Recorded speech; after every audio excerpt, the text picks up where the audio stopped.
আসসালামু আলাইকুম বন্ধুরা, ট্রেডিশন কুকে আপনাদের সবাইকে স্বাগতম। আজ আমি আপনাদের সাথে শেয়ার করছি কোকোনাট মিল্ক চিকেন। রেসিপিটি খুবই দুর্দান্ত, ইউনিক একটি রেসিপি। অবশ্যই বাসায় ট্রাই করবেন। ট্রাই করে কমেন্টস করে জানাতে ভুলবেন না কেমন হয়েছে। আর রেসিপিটি ফ্রেন্ডস অ্যান্ড ফ্যামিলির সাথে শেয়ার করে দেওয়ার অনুরোধ করছি। এটি একটি গ্রামীণ ঐতিহ্যবাহী রান্না। তো আমি তৈরি করছি কোকোনাট মিল্ক চিকেন। প্রিয় বন্ধুরা, কোকোনাট মিল্ক চিকেন তৈরি করার জন্য 6 পিস চিকেন নিয়ে নিয়েছি। এখানে 1/4 চা চামচ লবণ দিয়ে দিয়েছি, 1/4 চা চামচ কালো গোলমরিচের গুঁড়ি এবং 1/4 চা চামচ লাল মরিচের গুঁড়ি ও 1/4 চা চামচ গরম মশলা দিয়ে একটি রসুনের কোষ গ্রেট করে দিলাম।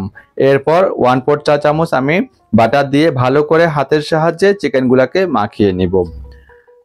এমনভাবে মাখাবো যাতে প্রতিটি চিকেনের সাথে মশলাগুলো মেখে যায়। 15 মিনিট রেস্টে রেখে দেব। এই 15 মিনিটের ভিতরে আমি এখানে 12টি কাঠবাদাম নিয়ে নিয়েছি, সামান্য পানি দিয়ে দিলাম, দিয়ে ভালো করে ব্লেন্ড করে নিয়ে আসবো। আপনারা চাইলে শিলপাটায় বেটেও নিতে পারেন।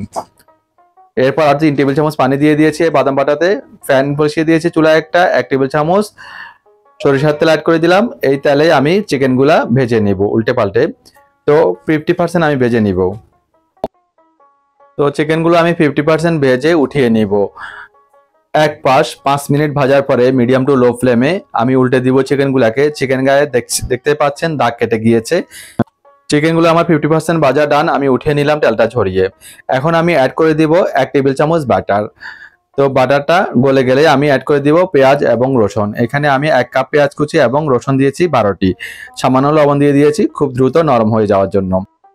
এরপর আমি নরম করে ভেজে নিব। নরম করে ভাজা হলেই কোকোনাট ফ্লাওয়ার দিয়ে দিলাম আমি 2 টেবিল চামচ এবং 12টি বাদামের পেস্ট অ্যাড করে দিলাম। অ্যাড করে দিয়ে নেড়েচেড়ে মিশিয়ে এখানে আমি কোকোনাট মিল্ক অ্যাড করে দিব 4 টেবিল চামচ।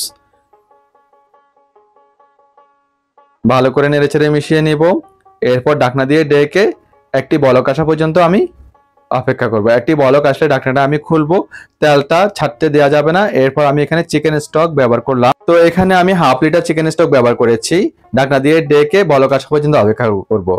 একটি বলক আসলে প্রথমে আমি নেড়েচেড়ে মিশিয়ে দেব। এরপর চিকেনগুলো আমি অ্যাড করে দিব। চিকেনগুলো অ্যাড করে দিয়েছি, দেখতে পাচ্ছেন আমি। এরপর একটু নেড়েচেড়ে মিশিয়ে নেব এবং চিকেনের উপরে গ্রেভিটা উঠিয়ে দিব যাতে জুসিনেসটা বজায় থাকে। এরপর ঢাকনা দিয়ে ডেকে আমি কুক করব 7 মিনিট।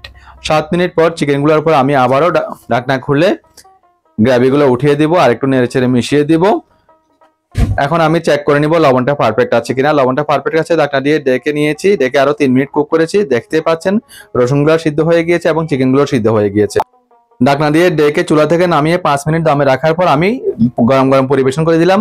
দেখতে পাচ্ছেন বন্ধুরা কতটা লোভনীয় লাগছে, কতটা দুর্দান্ত লাগছে, আর গ্রেভিটা দেখতে কতটা অসাধারণ। আমি একটু খেয়ে দেখাচ্ছি। এটা খেতে খুবই দুর্দান্ত। আজ আর এখানে বিদায় নিচ্ছি। আল্লাহ হাফেজ।